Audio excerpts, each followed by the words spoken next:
Good afternoon, Islanders. Today is Wednesday, October 19th, 2011, and I don't have school today.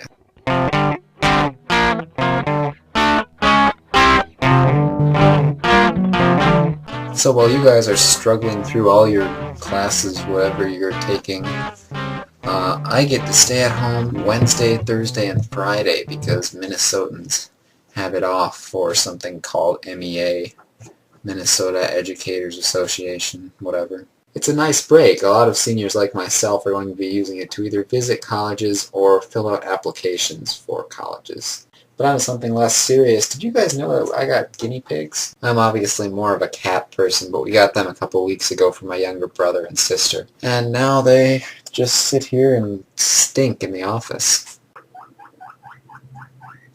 And make noises like that. Anyway, on to today's news story. I read something this morning titled "The Value of Bitcoin Crashes." If you guys don't know what Bitcoin is or haven't heard of it in the last year or so, it is a kind of a digital currency controlled by a decentralized network of computers. I don't know exactly how it works, but basically there's this limited number of Bitcoins and they're this virtual currency. And over the last year, the value of Bitcoins has gone up dramatically because they have gained more and more interest, and it's sort of self-perpetuating. Well, apparently on Monday, the value of one Bitcoin fell below $3, and that's considered a crash. I haven't been following it too closely, but it brought up some interesting points. If you read Slashdot, and I doubt any of you do, but you'll know that the comments are sometimes more interesting than the article summary itself.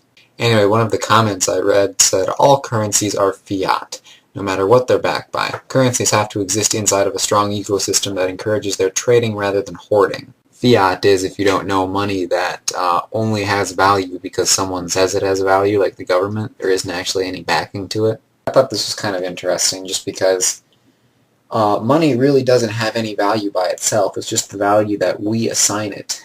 And you know, once upon a time, supposedly we had something to back that value of the US dollar, but apparently not anymore. Such things I have learned from my conspiracy theorist of a government teacher. But this can also tie back to advertising, I think, in Taylor's video.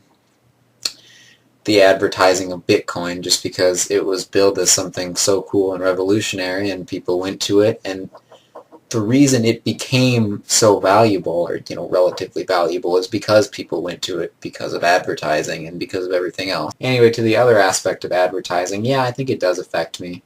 I guess, I've had lots of teachers that discuss advertising techniques in like consumer science classes and stuff that I had to take in middle school. Clearly the advertising industry is a cash cow because so much money is put into it, and sometimes you have really good quality ads which make me want to buy the product or make me like the company that makes the product a little bit more.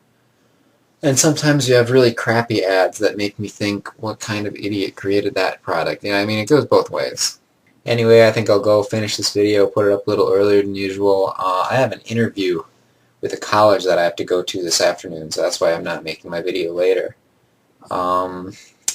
Won't say which college, but I might later on Twitter or something if the interview goes well. So I hope you guys have a good week. VidCon would be awesome, and Anna, I will see you tomorrow.